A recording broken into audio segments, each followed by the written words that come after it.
దగ్గు రక్షణ వ్యవస్థలో భాగం.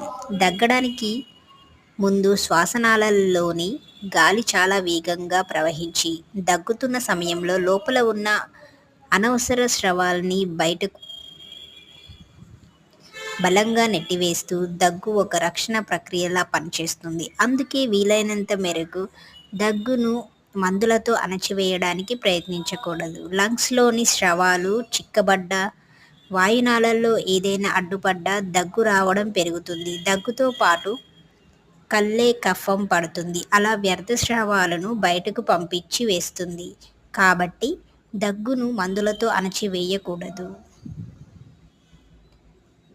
నా వీడియో కనుక మీకు నచ్చినట్లయితే లైక్ అండ్ షేర్ చేసి సబ్స్క్రైబ్ చేసుకోండి. Thank you.